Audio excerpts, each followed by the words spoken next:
Hey guys, welcome back. I'm Laura Wilkie with Down Home with Lemon Pie, and today I'm going to be sharing with you about our schedules. If you caught my video on our homeschool daily schedule, this is kind of the next step. This is going to talk about what we do on the weekends and also how we keep the house clean.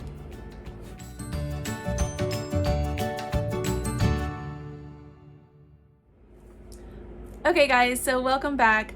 Thank you for watching. If this is your first time, I'm a Christian stay-at-home homeschool mom of 6. I have 2 girls that are 9 and 7, 2 boys that are 6 and 4, and boy-girl twins that are 2. So we have a lot going on, and our home really relies on schedules. If we did not have schedules, I'm pretty sure we would just fall apart because we didn't actually have strict schedules prior to having our twins. But once they came along and the other kids had gotten a little bit bigger, I saw that it was just so important for us to really get into a better schedule. So I do kind of lean to the side of a rhythm where when one thing is done, we go to the next thing as far as our daily schedule goes. But I do have a strict schedule for cleaning that is pretty important, otherwise we just don't get anything done. I've had a lot of people recently, I've noticed a lot of people have come over or they have commented or sent me a message, and they've asked me, they've told me, I don't know how you do it. How do you have this many kids and you homeschool them and your house is still clean? And so I'm gonna share with you our secrets. Keep in mind, our house does not stay clean all the time, but we do try to at least keep order. And we try to keep a schedule so that we all know what needs to be done when, and hopefully things don't get pushed aside or forgotten. So the first thing I'm going to share with you is what we do on the weekends. So if you've already watched our homeschool daily schedule, then I'm just gonna pick up from there. If you haven't, go back and watch that one first because it'll make a lot more sense. So on the weekends, I try to keep most things the same as they are during the week. Initially, I did not do that, and I found that on the weekends, things kind of fell apart. And then on Monday, I had to retrain my kids every Monday how to do it and what needed to be done. Okay, so I found that if I just maintain that routine and we don't actually ever depart from it, that things actually go a lot smoother. So no, we don't normally do schoolwork on the weekends. Sometimes there's an exception to that rule, like we got behind or we had some interruptions, we weren't able to get things done, and we absolutely have to get back on track. So sometimes we might, but generally speaking, school is just for Monday through Friday. And then our cleaning schedule, the kids have chores that they do each day. Some of the chores they have to do before or around breakfast time. Some of them they do around lunchtime, and some they do in the evening. It just depends what the chore is. And I have a full list, our schedule, up on my blog if you want to go there, and I'll link it below so that you can find it. But basically, the morning time is, generally speaking, they have to do breakfast, put their dishes away, get dressed, tidy their room, make their beds, these kinds of things. We have animals, so each child has an animal that they take care of. Those are the kinds of things. They also have to take their laundry from their room or from the laundry basket, and it goes into the washer because I start the laundry first thing in the morning.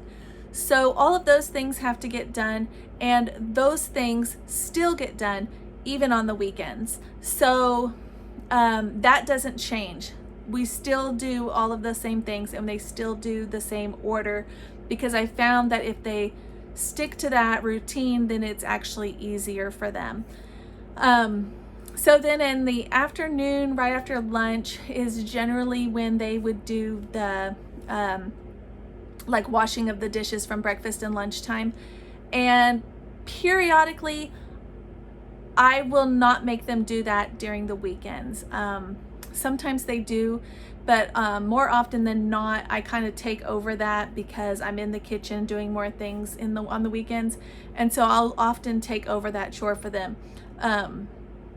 But they know that that is mom helping them with their jobs. It's still their job. So if it's not getting done, it's still their responsibility, but often I will go ahead and help with that on the weekends. Same with the laundry when we rotate it from the washer to the dryer, because often I want them to have more playtime on the weekends, so I will often just rotate that for them. And sometimes I'll point it out so that they are grateful.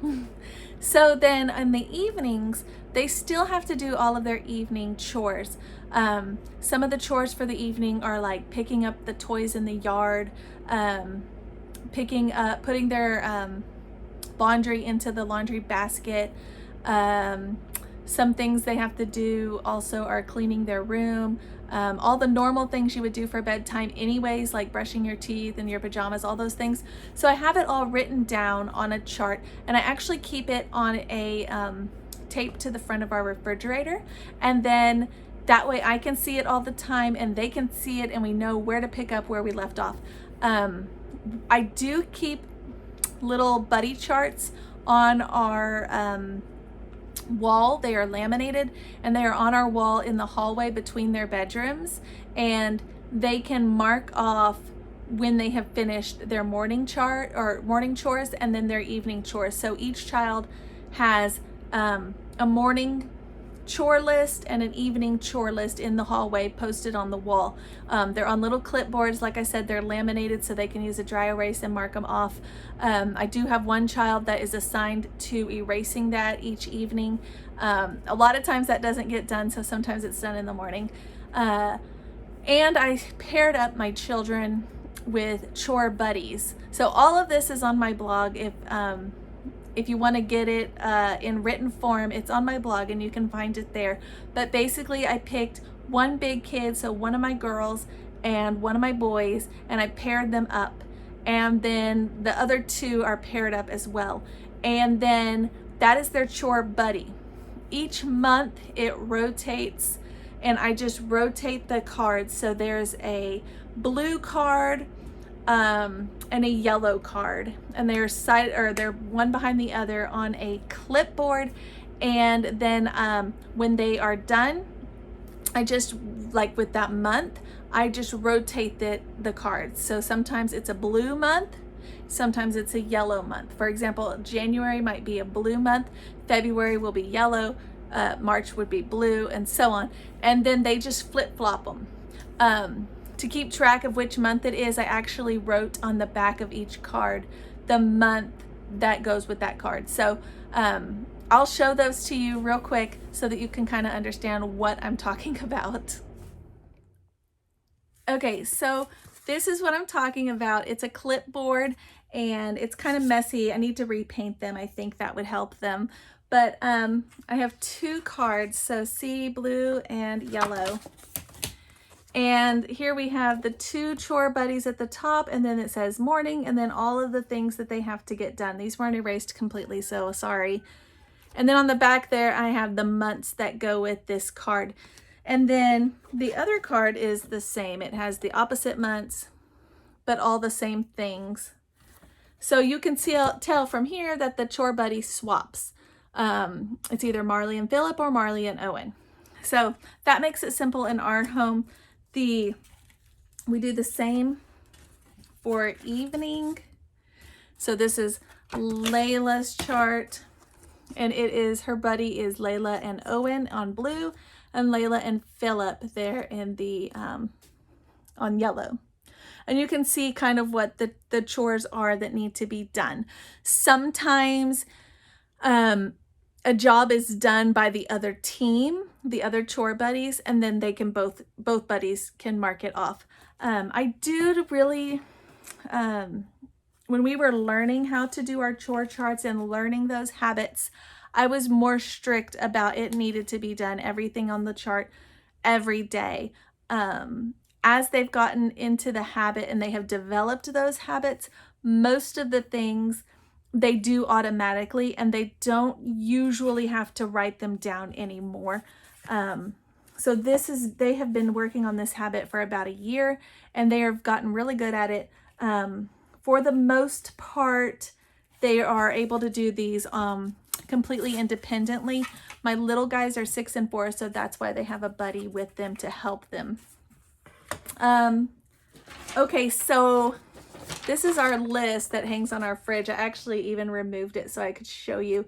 But here it has morning, and then afternoon, that's the rotating of the laundry and washing the dishes, and then the evenings, what they do. It all matches. So this evening chart matches what it says here, and the morning one matches what it says here.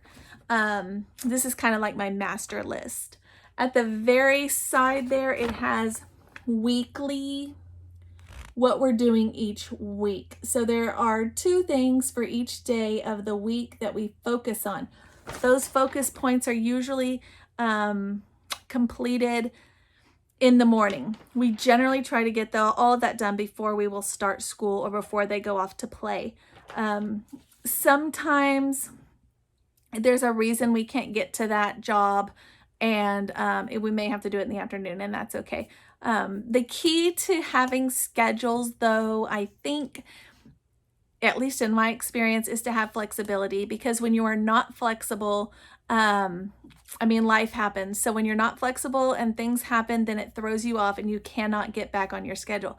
So when you expect the unexpected, I really think that helps. So this is kind of our goal. This is our guide to help us throughout the day. And if I am looking at the house and I'm thinking, whoa, this room is a mess, then I have a guide that tells me exactly when we're going to get to that job. And I can swap it around if I need to. For example, if a particular room needs attention prior to the day that is designated, I don't just ignore that room. Maybe I swap those 2 days. And I just kind of have to make it be flexible to fit life. So the way I have it set up, though, does work well with our family. So I did the car on Monday because that allows for us to be busy during the weekend when we're in and out of the car a lot, possibly with snacks. Then Monday, first thing, we're cleaning it back out. Same with the yard if we're busy during the weekend. So I did both of those on Monday. Tuesdays, I did bathrooms and vacuuming and dusting. I also have that on Friday on purpose, because Tuesday, it's kind of the cleanup from the weekend. Friday, it's getting the house ready in case we have guests on the weekend. So it kind of works that way well.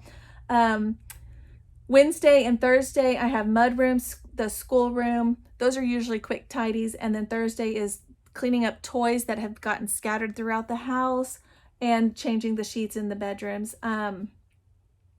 Also on the weekend is when I can do decluttering, organizing, and cleaning out the fridge. So those are kind of my personal things. Those generally are not something that the kids are helping with, because I want them to have that playtime. Okay, so that's basically how our cleaning schedule works, and also how we adapt it for the weekends. Some stuff we keep the same for the week and the weekends because of those habits, like I told you. And then some things I kind of let slide on the weekends, like homeschool assignments we aren't doing on the weekends. So that's kind of how it goes. Thanks for watching. I hope that cleared up any questions you had. If not, leave me comments below and I will be happy to talk about it further with you.